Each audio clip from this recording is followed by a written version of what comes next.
Hello and welcome back to another video, and today I am going to be going over all my most anticipated manga that came out this year. I know it's only the end of August, but everything I was most anticipating to come out this year is already out. I read the last one yesterday, so I'm going to be doing it now. Right, back in December I made a video of all the manga that I was most anticipating getting released this year. New releases, not continuing ones. So I've read them all now. Yep. Well, at least the first volume of them all. So I'm going to go over all of them and talk a little bit about them and whether I like them and whether I continue with them and what was my favourite. Yep, we are. So my first most anticipated release of the year was, these are in no particular order, Spy X Family, and I love this.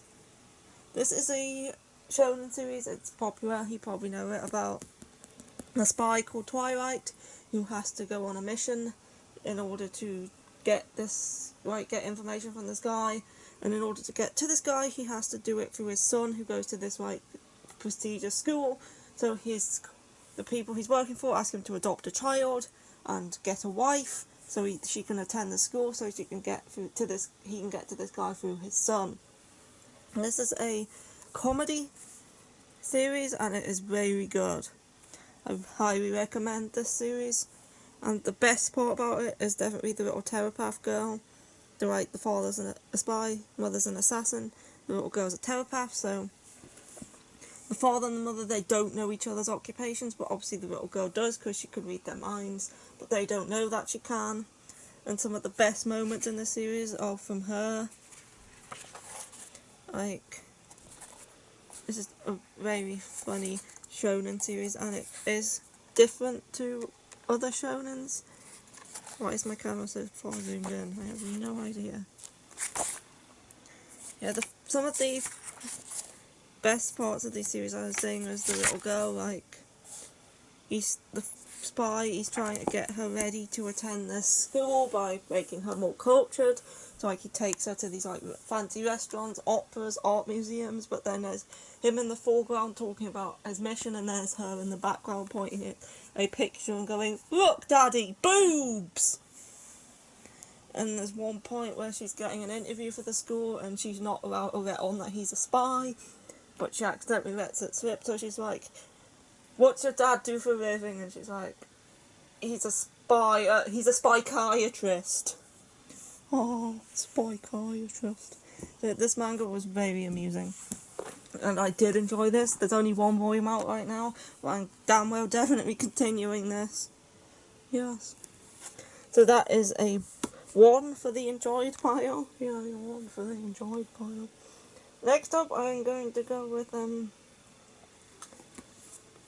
Perfect World. This is the physical release of a manga that's been digitally out for a while. It's by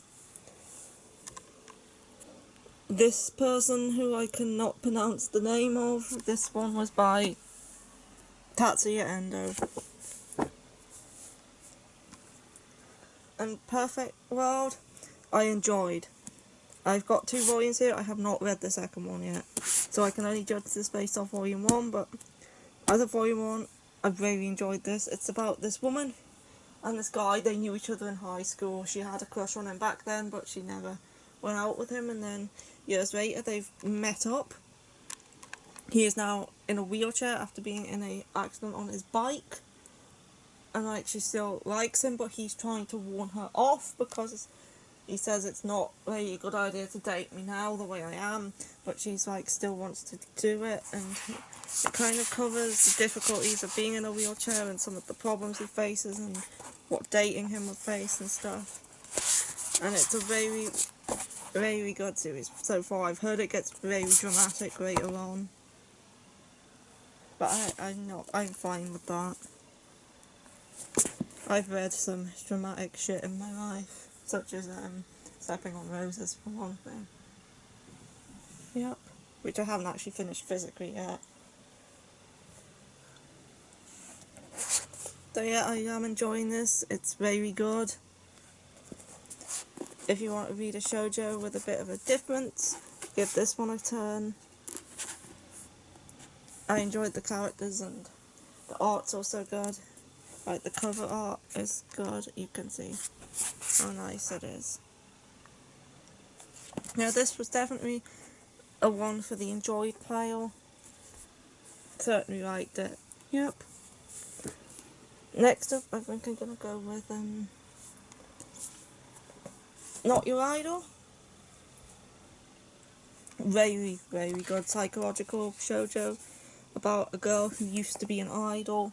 One day she was attacked at a fan meet, and then she quit being an idol, started dressing as a boy and going to this school where she's trying to avoid this stalker who's still after her, who's the one who attacked her, but she doesn't actually know what he looks like because she couldn't see his face. And at the school she meets this boy. I can't find him. The art in this is very good, by the way. Very good art. And he starts, like, he realises who she is because his little sister was this guy here, because his little sister was a big fan of her, so he kind of guessed straight away who she actually was, and he's trying to, like, convince her a bit to go back and stuff, but she's terrified of this stalker who's still out there. And he's, as of this point, you can tell that he's still after her by some of the stuff that goes on. It's a very good psychological shoujo. Volume 2 is out in October. Very looking forward to Volume 2, although it is on hiatus after that due to the author's poor health. This is by Aoi Makino, by the way. So I really hope it gets back to serializing soon. Because I really love this and I really need to read Volume 2 when it's out. I hope it doesn't end on too much of a cliffhanger, because it'll be a long wait after that. Hopefully. But I don't like shoujo anyway, novel. No, that is Not Your Idol. This is one I definitely recommend. Definitely recommend. I recommend all these three. It's another one for the enjoyed pile. Yep. Next up, I'm going to go with, let's go with Prince Freya. Prince Freya, this currently I've read 2 volumes so far. Again, good art. This is a very good series. It's a fantasy series that I would recommend if you enjoyed Yona of the Dawn and Dawn of the Arcana and Requiem of the Rose King or anything like that. This one's a bit more serious and dark than Yona of the Dawn and Dawn of the Arcana was. It's more along the lines of the tone of Requiem of the Rose King. It's very good. It's about Freya, who is this girl who grew up in this like little village with these 2 guys who were kind of her adopted brothers. And one day she finds out that the prince of the kingdom is dying and she's an exact match for him, so she has to pretend to be the prince so nobody knows that he actually died. And the prince was poisoned, nobody knows who did it. She's trying to work around this person who's trying to like do bad things for the kingdom. She's currently going to help out these people at this fort. There's quite a bit of death in this.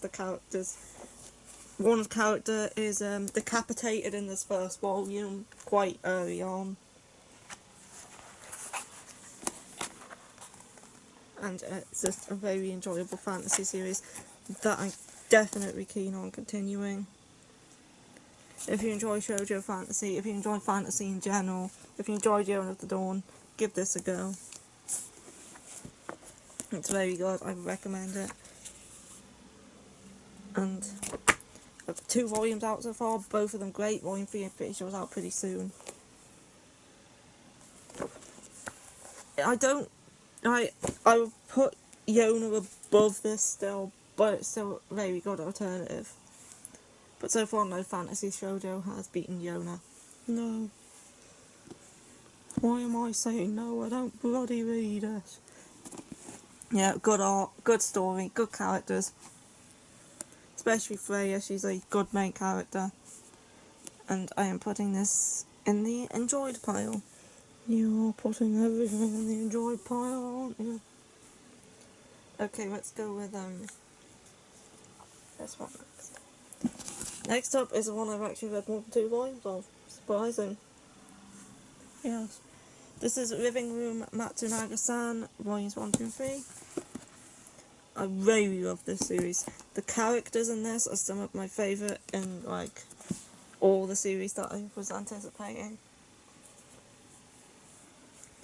The art, again, is great. The covers are great.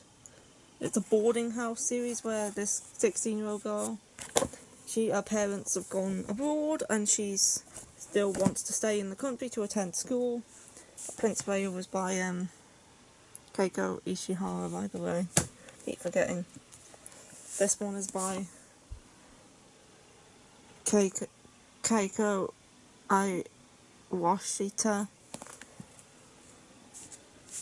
Famous first name. And yeah, she starts attending this. She wants to keep going to school, so she goes to live in her uncle's boarding house with these other people. We have Matsunaga-san, who's 28, I think, or 27. And then we have June, I think his name is. He is a college student. We have this guy here, who I can't remember his name, but he's like a womanizer. And then we have these two girls here. One's like a shut-in, and one's like this girl here. I can't remember their names either. Obviously, I can't remember the name girl's name. So why should I remember the side characters? Mako. That's her name. So she's living in this boarding house with these people who are all older than her. And Matsunaga-san, of course, starts acting kind of kind towards her. She starts to fall with him, but he's like 10 years older than her. So there's that, but it's a very good. There's some good comedy moments. There's one moment where they get stuck in the bathroom in the first volume, and he really needs a piss, but obviously he can't because she's in there with him.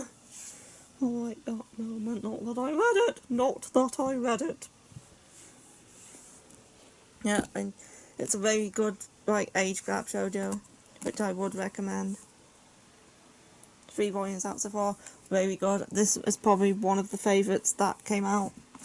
Then there was quite a few of the favourites that came out. I'm good at anticipating manga because I liked most of it. Yes. Anyway, if you like shoujo, read this. It's very good. It's another one that came out digitally first. Covers are great. Art's great. Good story. Fantastic characters. Really like the characters in this one. In the enjoyed pile. In the enjoyed pile. Okay, what should we go with next? Let's go with this one. I'm saving the Aoi last. Yep. Not that one!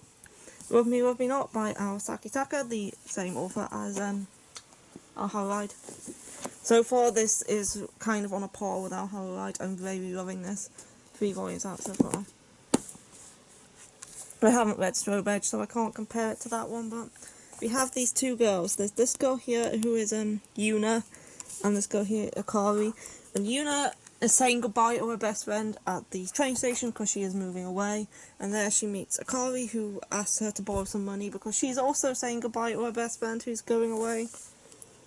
And then she agrees to lend her some money and said she'll give it back if she meets her there again tomorrow, which she does. She gives her a bracelet as compensation to say, I will pay you back. So they meet up again and then find out they're actually living in the same building.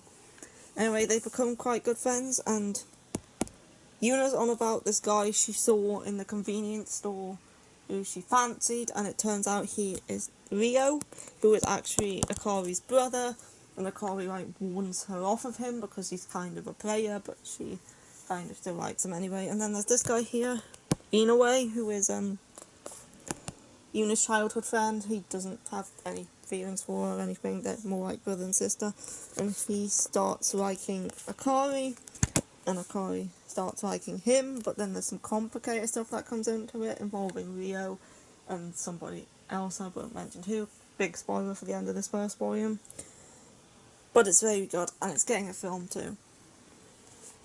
I would put this on a par with Our Hell Ride so far. I'm almost finished with Our Hell Ride 2. I don't know which one will be my favourite out of the two once they both end. But it's still very good. Very enjoyable shoujo. The art's fine. It's the same art as her other series. So if you like her art, you'll like it. Yep. There's good characters. Rio is my favourite character. I don't like anything in it. I don't like the author. I don't like anything. It's stupid. Stupid, stupid, stupid. It is stupid. If you say so. Yes, I do say so. In all my badges rant, this is a good, enjoyable shoujo series. Yep. Not any million years. It goes in the enjoyed pile. It bloody has to, doesn't it? It goes in the bin pile, in my opinion. Okay, next I'm going to go with At Night I Became a Monster. At Night I Become a Monster, which is a light novel series about this guy who, at night, he turns into this like big black monstery thing, and during the day he's just normal, and he goes to his middle school, and there's this girl called Yano, I think her name was. Yano. And Yano, for something that she did, is bullied by the entire class. The entire class bully her or ignore her. Nobody in the class likes her, but like because the class is like one kind of unity. Because if the people at the top of the class stop bullying her, everybody else has to like hate her and bully her, even if they don't have nothing against her, even if they don't want to, and if they don't want to get bullied themselves or like ostracized and kicked out of the group, they have to bully Anno. So everyone in the class like ignores her and bullies her, even if they don't want to, because they don't want to end up being bullied like her themselves. Though this boy, who obviously has to do that during the day, becomes this monster at night, and he starts meeting up with her in the classroom because she goes to the school at night. She calls it midnight break, where she hangs out at the school for an hour at midnight every night, and him becoming a monster every night goes there and starts to meet with her there and starts to get to know her and understand more about her, because she's not like a typical person. She's quite different, and so everyone like doesn't like her for that. And he gets to know her and gets to know like her mannerisms and stuff, and he realises that maybe the him of the night isn't the true monster, and maybe that the him of the day, who's doing nothing to prevent this and actually joining in with it, is the actual monster. And it's a good read. It's no pictures in here, it's a novel. I do want to read some of this author's other works. I did enjoy this one. It's kind of slow at first, but it does get there in the end. So yeah, if you want to read this, then go ahead. I recommend it. It's essentially about bullying and the effects of it. And the corner's coming off. I don't know how that happened. It must have been how I had it on the shelf. It doesn't matter. Putting this in the enjoy pile. It's Yoru Sumino who did it, and he wrote I Want to Eat Your Pancreas, which is another one. I've watched the film. I'm gonna pick up the novel at some point, along with the other works. I Had That Same Dream Again, I think it's called. Yeah, it's going in the enjoy pile. If you enjoy light novels, it's not a light novel, it's just a novel. But if you enjoy them, try this one. It's something different to the usual like isekai rom-com you usually get in light novels. Yep. Anyway, next up, I don't remember whether this was on the list or not. I haven't actually gone back and re-looked at the video. I've done this all through memory of what I remember anticipating. I don't remember whether I included this or not, so I'll quickly go over it. It's Night of the Ice. Josei series about ice skating, and he can't perform his jumps unless she recites a spell from this magical girl anime to him. Read 2 volumes. It's decent. I like it. It's not my favourite of the year, but it's still good enough that I want to finish it and find out what happens in the end. And also the art style's not my favourite. There's nothing wrong with it, it's just not to my taste.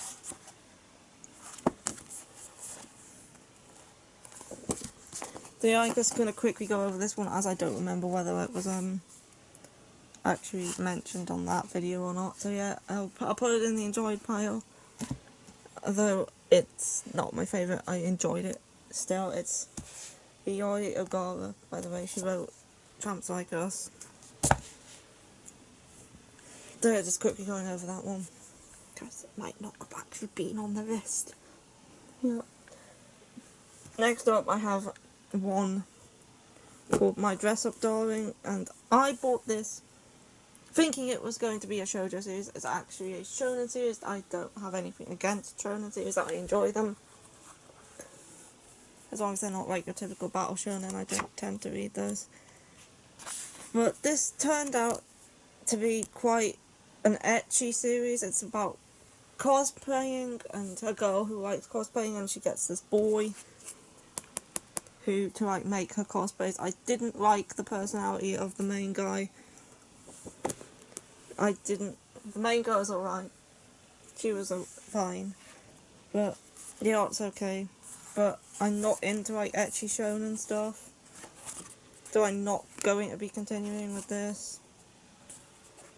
If I'm going to read something sexual, I'd rather read like something where they actually go all the way on the yaoi, rather than just panty shots and booby jiggles. So yeah, I don't tend to read ecchi shonen stuff, and this was what this was. The story was decent about the cosplaying and stuff, but not enough to keep me reading more, so this is going in the didn't enjoy pile, and this is getting on hold as soon as this video is over. Yep. Next up, it's something like a smutty series. Like, this is a seinen.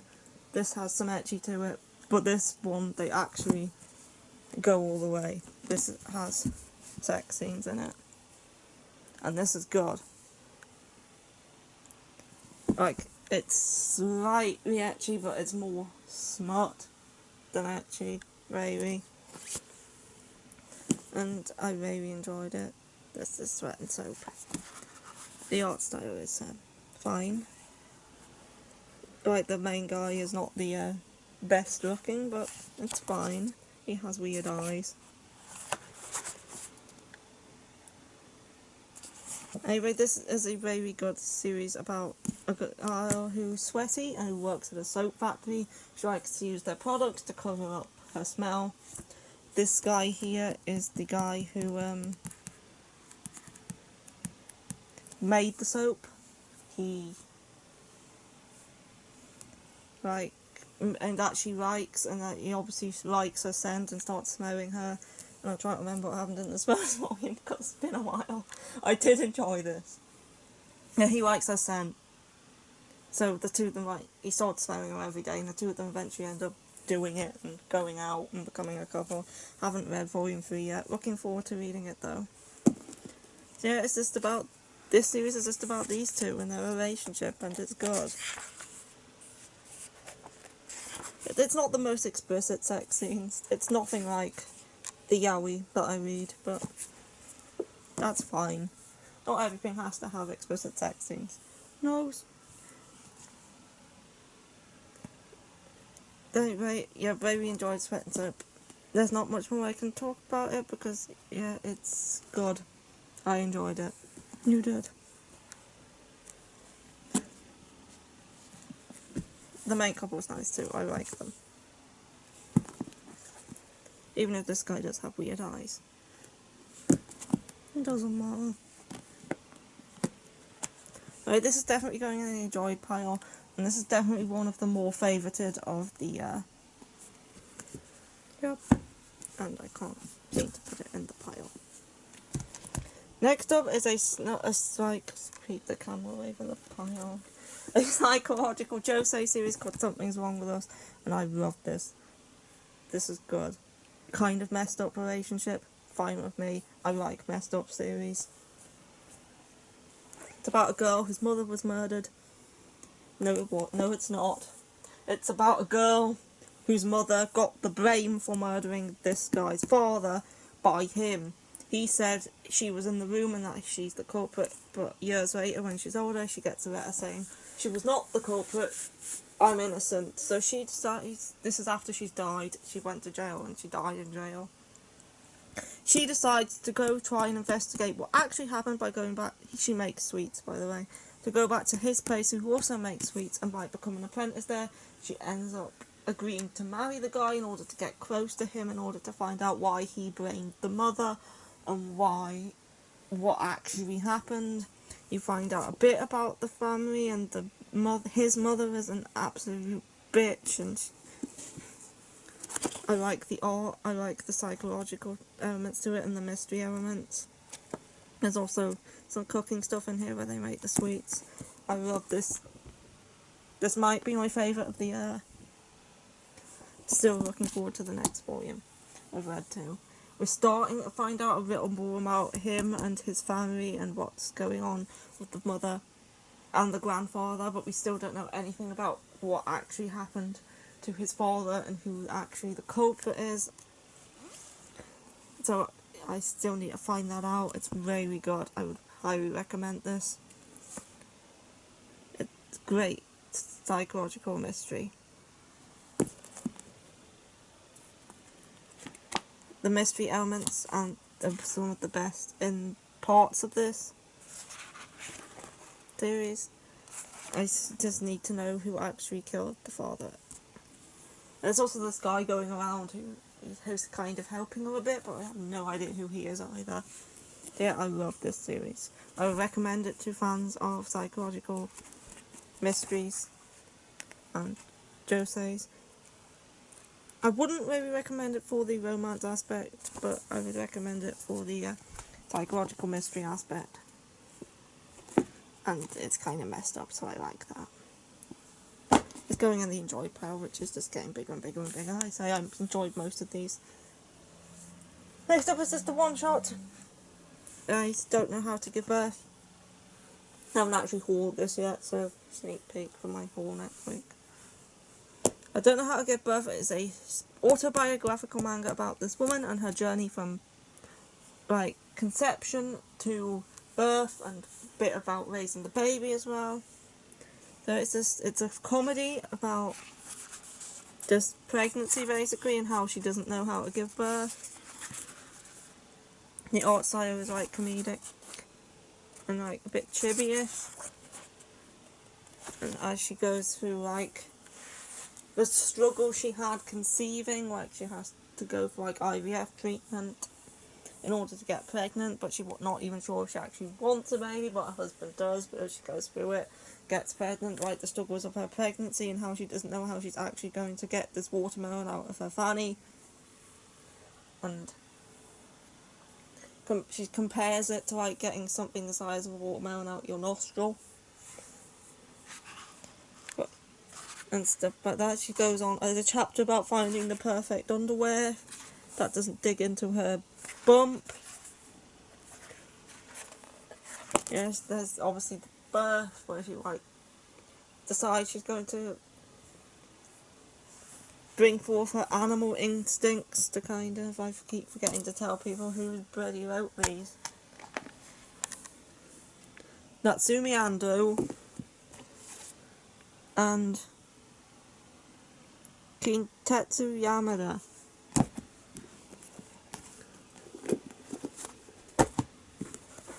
This one is Ayami Kazama.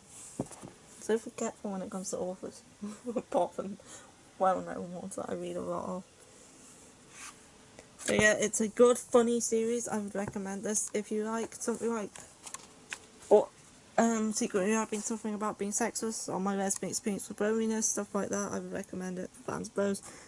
She also has another one out, not in English though, about her marriage and when she got married.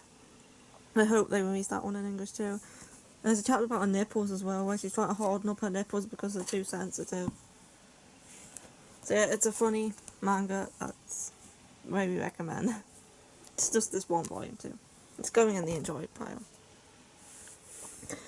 Next up, before we get on to the yaoi, we have Junji Ito's Venus in the Blind Spot. This is a series of short stories by Junji Ito, like most of his collections.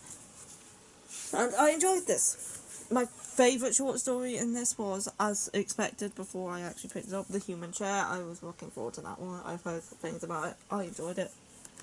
It's based off a... It also has like this... Don't use an at again. No longer human. No longer human on that list. Can't remember.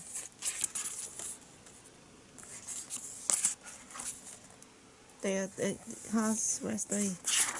Here we go. Billions Around the Human Chair, which is based off the original story by that person, Edo Gogorampo. Unearthly Love, which is based off by the same guy.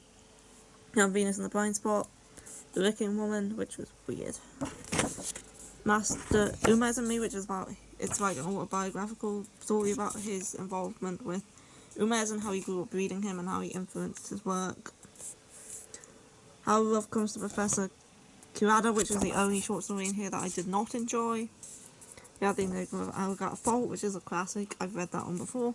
The Satire at the Principal Post, and Keepsake. Yeah, The Human Chair was my favourite story in here. Keepsake was also good.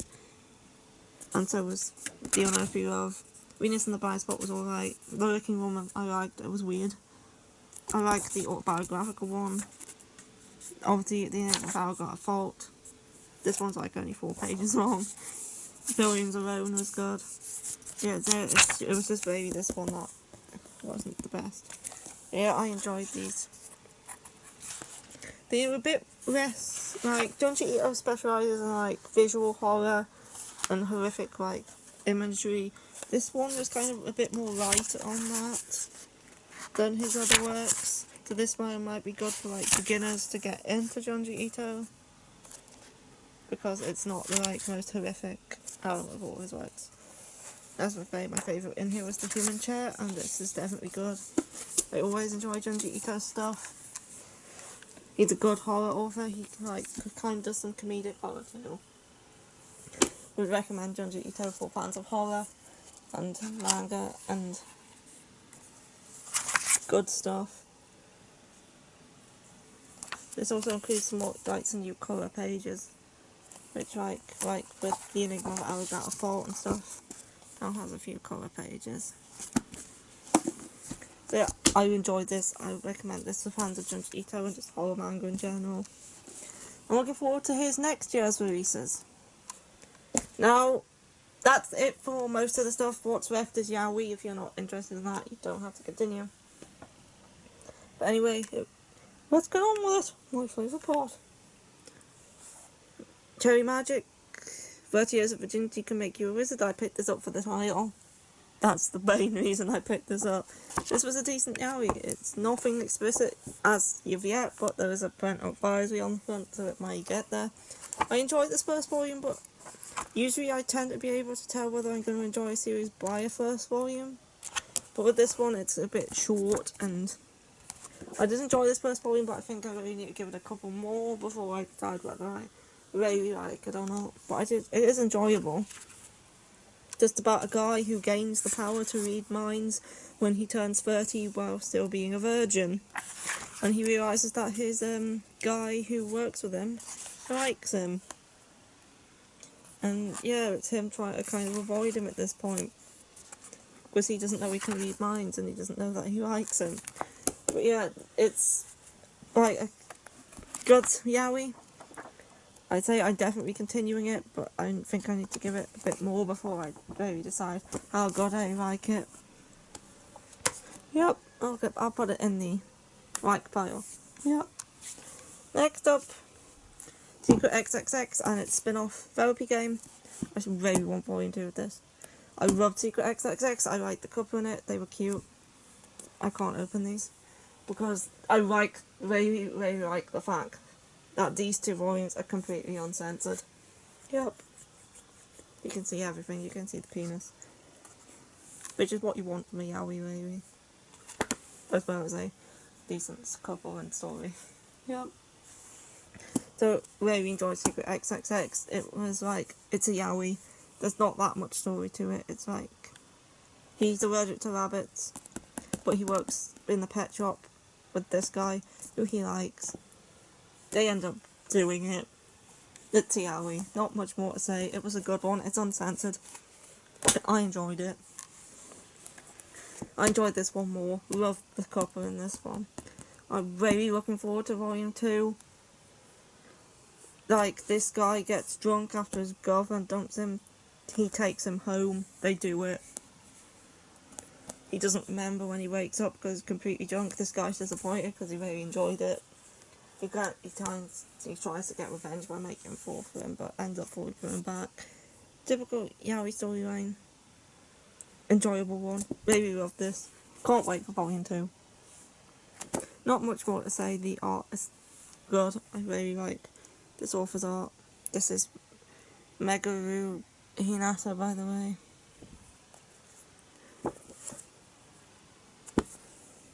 Who wrote that? I keep forgetting to say. You, Toyota.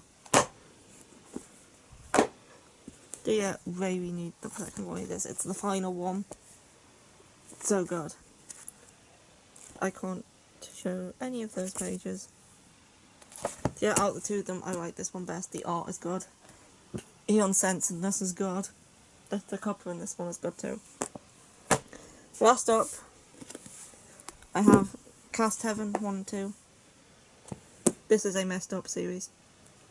Nobody's ever going to ship these two together because of how messed up their relationship is, but I love messed up series. The more messed up, the better. Like, just how messed up the situation is and how messed up the, like, cast game is and, like, what they... Can't show that page. And, like, the situations they're now being put in because of this game and, like, the rankings and stuff. It's so messed up and I just love it. There's, like, a foursome in the second volume. So, yeah. I'm really looking forward to more of this series. I wouldn't recommend it for, obviously, the relationships, because they're not good. But I do enjoy, like, the characters and how messed up they are. I'm really looking forward to more of the series to see where it goes. Obviously, I know what's going to happen in the end. It's the yaoi. But I'm really enjoying this.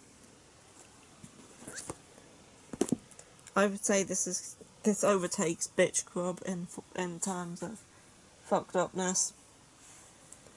And I love it. If there's any more messed up yaoi out there, I'm certainly going to read it. If there's any more messed up manga out there in general, I'm going to read it.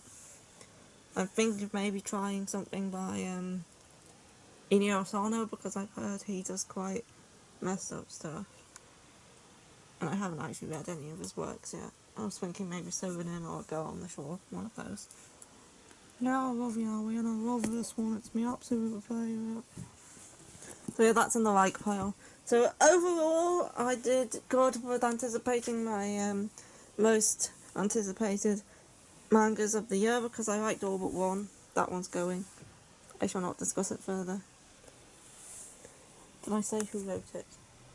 I think I did. So anyway, I'm going to go tell you my favourites of the year. If I can, like, stop this tower from, like, collapsing.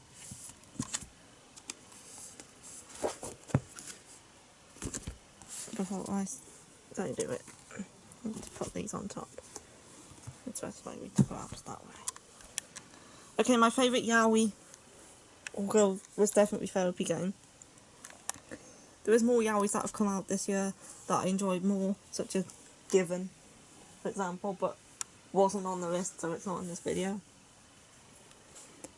Okay, so Something's Wrong With Us, definitely one of the favourites. Matsunaga-san is another one of the favourites. Sweat and Soap. Violet's Family, and I would also say Not Your Idol. So like 1, 2, 3, 4, 5. So yeah, they're top 5. So I hope you enjoyed the video, and I'll be back next week with a haul. Yup, you will. And goodbye. And goodbye.